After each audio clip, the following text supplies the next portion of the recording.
श्री गणेशाय नमः। पार्थिव लिंग के निर्माण की रीति तथा वेद मंत्रों द्वारा उसके पूजन की विस्तृत एवं संक्षिप्त विधि का वर्णन। तदंतर पार्थिव लिंग की श्रेष्ठता तथा महिमा का वर्णन करके सूत जी कहते हैं, महर्षियों, अब मैं वैदिक क्रम के प्रति श्रद्धा भक्ति रखने वाले लोगों के लिए वेदोक्त मार्ग से ही पार्थिव पूजा की पद्धति का वर्णन करता हूँ। यह पूजा भोग और मोक्ष दोनों को देने वाली है। आहिनिक सूत्रों में बताई हुई विधि के अनुसार विधि पूर्वक स्नान और संध्या उपासना करके पहले ब्रह्म यज्ञ करें। तत्पश्चात देवताओं, ऋषियों, सनकादि मनुष्यों और पितरों का तर्पण करें।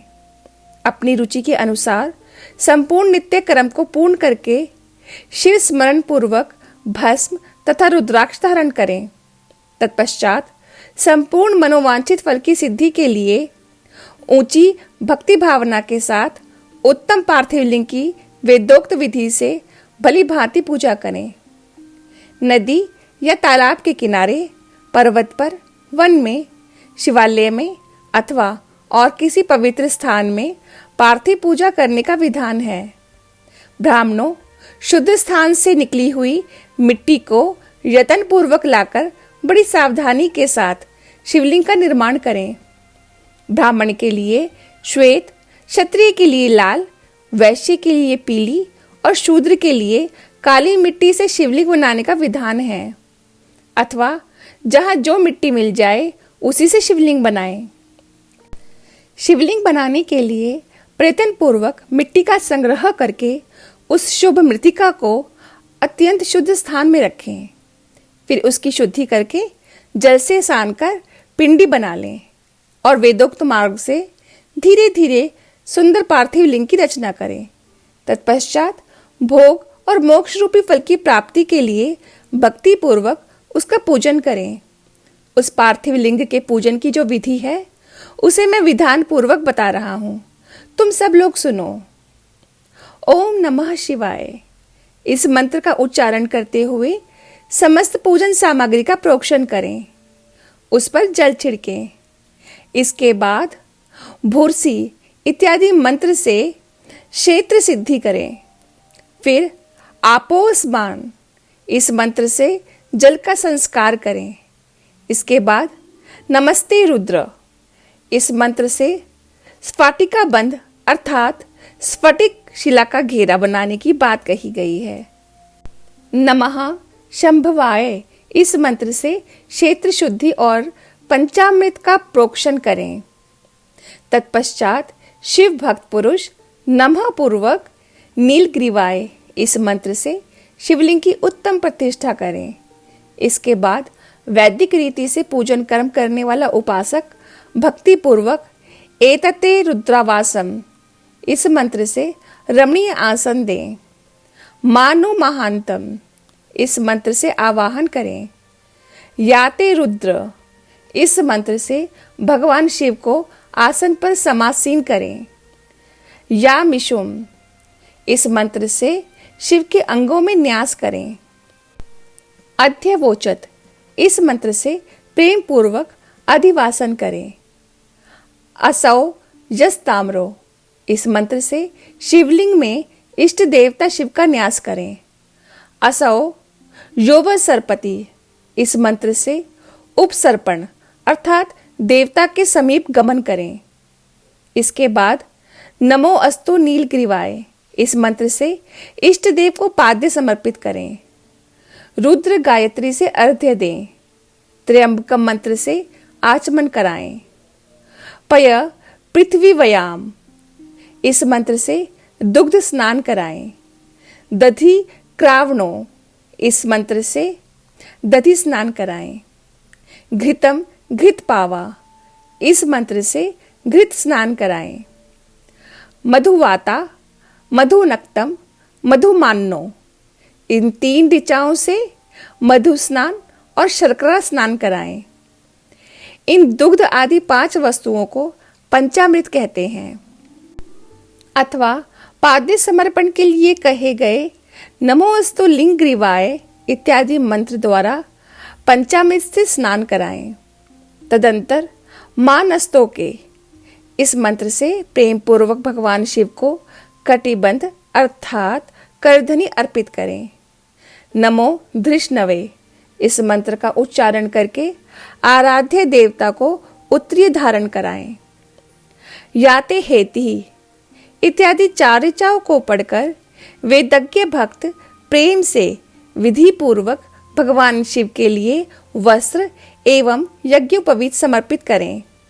इसके बाद नमः शवभयः इत्यादि मंत्र को पढ़कर शुद्ध बुद्धि वाला भक्त पुरुष भगवान को प्रेम पूर्वक गंध अर्थात सुगंधित चंदन एवं रोली चढ़ाए। नमस्तक्षा भयो इस मंत्र से अक्षत अर्पित करें। नमः पार्याय इस मंत्र से फूल चढ़ाएं। नमः परणाय इस मंत्र से बिल्लव पत्र समर्पण करें। नमः कपर्दिने च इत्यादि मंत्र से विधि पूर्वक धूप दें। नमः आश्वे इस ऋचा से शास्त्रोक्त विधि के अनुसार दीप निवेदन करें। तत्पश्चात हाथ धोकर नमो ज्येष्ठाय इस मंत्र से उत्तम नैवेद्य अर्पित करें। फिर पूर्वोक्त त्र्यंबकम मंत्र से आचमन कराएं। इमा रुद्राय इस ऋचा से फल समर्पण करें। फिर नमो व्रज्याय इस मंत्र से भगवान शिव को अपना सब कुछ समर्पित कर दें। तदंतर मानो महांतम तथा मानस्तों के इन पूर्वोक्त 2 मंत्रों द्वारा केवल अक्षतों से 11 रुद्रों का पूजन करें। फिर हिरण्य गर्भ इत्यादि मंत्र से जो 3 ऋचाओं के रूप में पठित हैं दक्षिणा चढ़ाएं। देवस्य त्वा इस मंत्र से विद्वान पुरुष आराध्य देव का अभिषेक करें। दीप के लिए बताए हुए नमः अश्वे इत्यादि मंत्र से भगवान शिव की निराजना आरती करें। तत्पश्चात इमा रुद्राय इत्यादि 3 ऋचाओं से भक्ति पूर्वक रुद्रदेव को पुष्पांजलि अर्पित करें। मानो महांतम इस मंत्र से विज्ञ उपासक पूजनीय देवता की परिक्रमा करें। फिर उत्तम बुद्धि वाला उपासक मानस्तों के इस मंत्र से भगवान को साष्टांग प्रणाम करे। एष्ते इस मंत्र से शिव मुद्रा का प्रदर्शन करें। यतो यतः इस मंत्र से अभ्य नामक मुद्रा का, त्र्यंबकम मंत्र से ज्ञान नामक मुद्रा का तथा नमः सेना इत्यादि मंत्र से महामुद्रा का प्रदर्शन करें। नमो गोभ्य इस ऋचा द्वारा धेनु मुद्रा दिखाएं। इस तरह 5 मुद्राओं का प्रदर्शन करके शिव संबंधी मंत्रों का जप करें अथवा वेदज्ञ पुरुष शतरुद्रीय मंत्र की आवृत्ति करें। तत्पश्चात वेदज्ञ पुरुष पंचांग पाठ करे। तदंतर देवा गातु इत्यादि मंत्र से भगवान शंकर का विसर्जन करें। इस प्रकार शिव पूजा की वैदिक विधि का विस्तार से प्रतिपादन किया गया। महर्षियों, अब संक्षेप से भी पार्थिव पूजन की वैदिक विधि का वर्णन सुनो। सद्योजातम इस ऋचा से पार्थिव लिंग बनाने के लिए मिट्टी ले आएं। वामदेवाय इत्यादि मंत्र पढ़कर उसमें जल डालें। जब मिट्टी सनकर तैयार हो जाए तब अघोर मंत्र से लिंग निर्माण करें। फिर तत्पुरुषाय इस मंत्र से विधिवत उसमें भगवान शिव का आवाहन करें।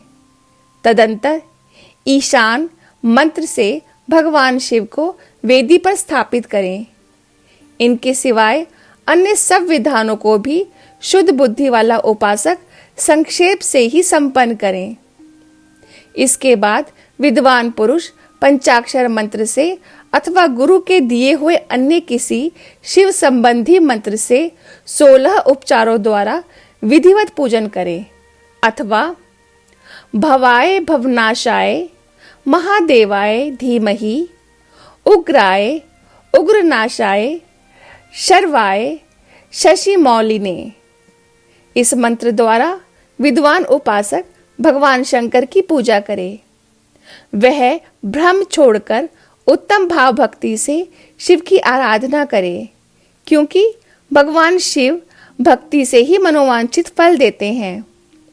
ब्राह्मणों, यहाँ जो वैदिक विधि से पूजन का क्रम बताया गया है, इसका पूर्ण रूप से आदर करता हुआ मैं पूजा की एक दूसरी विधि भी बता रहा हूँ, जो उत्तम होने के साथ ही सर्वसाधारण के लिए उपयोगी है।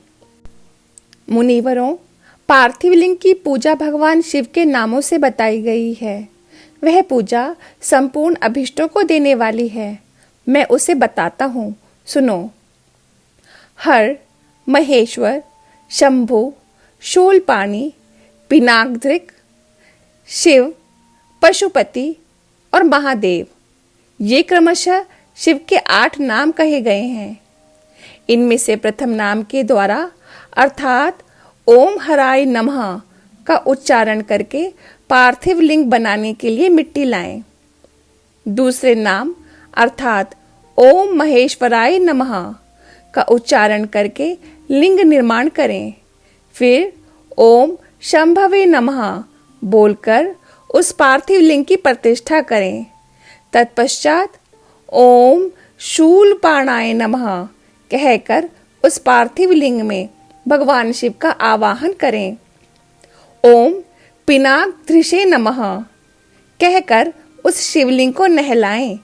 ओम शिवाय नमः बोलकर उसकी पूजा करें। फिर ओम पशुपतये नमः कहकर क्षमा प्रार्थना करें और अंत में ओम महादेवाय नमः कहकर आराध्य देव का विसर्जन करें। प्रत्येक नाम के आदि में ओंकार और अंत में चतुर्थी विभक्ति के साथ नमः पद लगाकर बड़े आनंद और भक्ति भाव से पूजा संबंधी सारे कार्य करने चाहिए। षडाक्षर मंत्र से अंगन्यास और करन्यास की विधि भली भांति संपन्न करके फिर नीचे लिखे अनुसार ध्यान करें। जो कैलाश पर्वत पर एक सुंदर सिंहासन के मध्य भाग में विराजमान है, जिनके वाम भाग में भगवती उमा उनसे सटकर बैठी हुई हैं, सनक सनंदन आदि भक्तजन जिनकी पूजा कर रहे हैं, तथा जो भक्तों के दुख रूपी दावानल को नष्ट कर देने वाले अप्रेम्य शक्तिशाली ईश्वर हैं, उन विश्व विभूषण भगवान शिव का चिंतन करना चाहिए। भगवान महेश्वर का प्रतिदिन इस प्रकार ध्यान करें। उनकी अंग कांति चांदी के पर्वत की भांति गौर है। वे अपने मस्तक पर मनोहर चंद्रमा का मुकुट धारण करते हैं। रत्नों के आभूषण धारण करने से उनका श्रीअंग और भी उद्भासित हो उठा है। उनके 4 हाथों में क्रमशः परशु, मृग मुद्रा, वर एवं अभय मुद्रा सुशोभित हैं। वे सदा प्रसन्न रहते हैं, कमल के आसन पर बैठे हैं और देवता लोग चारों ओर खड़े होकर उनकी स्तुति कर रहे हैं। उन्होंने वस्त्र की जगह व्याघ्र चर्म धारण कर रखा है। वे इस विश्व के आदि हैं, बीज अर्थात कारण रूप हैं तथा सबका समस्त भय हर लेने वाले हैं। उनके 5 मुख हैं और प्रत्येक मुखमंडल में 3-3 नेत्र हैं। इस प्रकार ध्यान तथा उत्तम पार्थिव लिंग का पूजन करके गुरु के दिए हुए पंचाक्षर मंत्र का विधि पूर्वक जप करें। विप्रवरों, विद्वान पुरुषों को चाहिए कि वह देवेश्वर शिव को प्रणाम करके नाना प्रकार की स्तुतियों द्वारा उनका स्तवन करे तथा शतरुद्रीय का पाठ करे। तत्पश्चात अंजलि में अक्षत और फूल लेकर उत्तम भक्ति भाव से निम्नांकित मंत्रों को पढ़ते हुए प्रेम और प्रसन्नता के साथ भगवान शंकर से इस प्रकार प्रार्थना करे। सबको सुख देने वाले कृपा निधान भूतनाथ शिव, मैं आपका हूँ। आपके गुणों में ही मेरे प्राण बसते हैं, अथवा आपके गुण ही मेरे प्राण, मेरे जीवन सर्वस्व हैं। मेरा चित्त सदा आपके ही चिंतन में लगा हुआ है। यह जानकर मुझ पर प्रसन्न होइए, कृपा कीजिए। शंकर, मैंने अनजान में अथवा जानबूझकर यदि कभी आपका जप और पूजन आदि किया हो तो आपकी कृपा से वह सफल हो जाए। गौरीनाथ, मैं आधुनिक युग का महान पापी हूँ, पतित हूँ, और आप सदा से ही परम महान पतित पावन हैं। इस बात का विचार करके आप जैसा चाहें वैसा करें। महादेव, सदाशिव, वेदों, पुराणों, नाना प्रकार के शास्त्रीय सिद्धांतों और विभिन्न महर्षियों ने भी अब तक आपको पूर्ण रूप से नहीं जाना है, फिर मैं कैसे जान सकता हूँ? महेश्वर, मैं जैसा हूँ वैसा ही उसी रूप में संपूर्ण भाव से आपका हूँ, आपके आश्रित हूँ, इसीलिए आपसे रक्षा पाने के योग्य हूँ। परमेश्वर, आप मुझ पर प्रसन्न होइए। मुने इस प्रकार प्रार्थना करके हाथ में लिए हुए अक्षत और पुष्प को भगवान शिव के ऊपर चढ़ाकर उन शंभु देव को भक्ति भाव से विधि पूर्वक साष्टांग प्रणाम करें। तदंतर शुद्ध बुद्धि वाला उपासक शास्त्रोक्त विधि से इष्ट देव की परिक्रमा करे। फिर श्रद्धा पूर्वक स्तुतियों द्वारा देवेश्वर शिव की स्तुति करे। इसके बाद गला बजाकर अर्थात गले से अव्यक्त शब्द का उच्चारण करके पवित्र एवं विनीत चित्त वाला साधक भगवान को प्रणाम करे। फिर आदर पूर्वक विज्ञप्ति करे और उसके बाद विसर्जन। मुनिवरों, इस प्रकार विधि पूर्वक पार्थिव पूजा बताई गई। वह भोग और मोक्ष देने वाली तथा भगवान शिव के प्रति भक्ति भाव को बढ़ाने वाली है। पहली विद्वेश्वर संहिता का 19 और 20वां अध्याय समाप्त। जय गुरु जी, जय शिव शंकर।